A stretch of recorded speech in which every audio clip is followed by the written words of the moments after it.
Hi, welcome to Ask Denise. And this question, it was brought to me by Angela.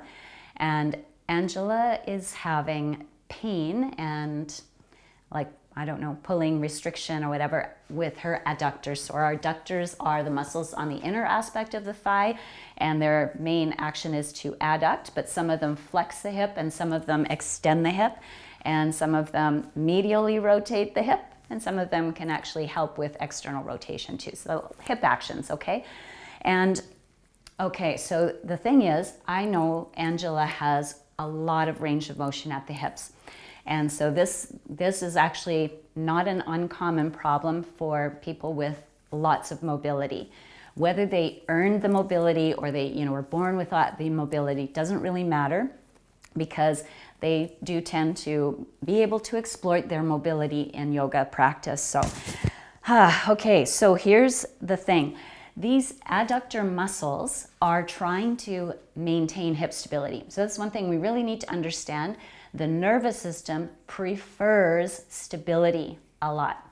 Okay, so it gets upset when it starts to perceive the joints are unstable. So it's not that hard actually to make joints that already have lots of range of motion even more unstable or even more range of motion. So that could be part of what's happening. So hip openers are very dangerous actually for somebody like that.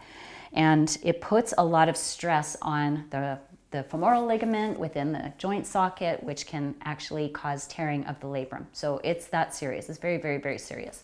So I'm not saying that's what's happening with you, Angela. I really, really hope not. But let's get you out of the weeds. And what has to happen is you need to back off on any hip opening positions. And so some examples are pigeon, because one of the main, or a couple of the main ranges of motion that you want to avoid is abduction and external rotation, which is pretty extreme right here in this pose. So it's potentially harmful. And then Upavishta Konasana and all its variations. And then full splits, really deep lunges. So I'm sorry, all of those deep hip openings, especially the ones on the floor. When you are standing on your feet, your legs are much more active, okay? And even though these do kind of open the hip, technically, you're active in the pose. That's different. You can actually help the tissue get stronger around your joints when you're active in the pose. So what I would say, Angela, is get even more active. So you want to imagine that you could pull your bones into the hip socket. Pull this bone into the hip socket. Okay, even in a lunge position here, and you're down a little deeper, don't drop in, pull up. Everything is energized upward. Okay, that will help you protect your joints. And then I want you to just stop. Don't stretch your adductors. Okay, do not stretch your adductors. If you want to do some myofascial release there, this is a better ball. You can definitely do release techniques, but not stretching. So what I would give you instead as a little remedial work is to put a strap around your thighs and then do a whole bunch of bridge poses. So I'm planting my feet here and I'm actively pushing my thighs into this band and squeezing my butt. So you can stay here for, 5 or 10 breaths. You can move this up and down. You can start loading one side, but you want to keep pushing out into this band very actively so that you start to strengthen your hip stabilizers. Okay, another great way of doing that is just with simple wall squatting. So put your back against the wall, press out into the band.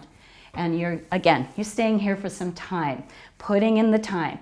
And once you find that you feel like you're really strengthening, then you can start doing some movement again. But this is helping you load the structures that are super stabilizing for the hip. It's that external activation that really stabilizes the hip. So you've got to avoid your extreme end ranges just for a while. Work on pulling the femur into the socket and work on strengthening your lateral hip rotators, which includes, some of your thigh muscles, your glutes, and some of the deeper lateral hip rotators. Okay? If you want some myofascial release here, but no stretching. All right, and again, Angela, I really like to know what happens when you try those things, if it helps at all. Again, you're gonna need to give yourself time. I would back off deep hip openings for 4 to 6 weeks. I know it seems like a long time. You can go to mid-range in those things and stay super active, but avoid those end ranges for a while. All right, let's see if that helps you out a bit. And thanks for your question, Angela. Bye for now.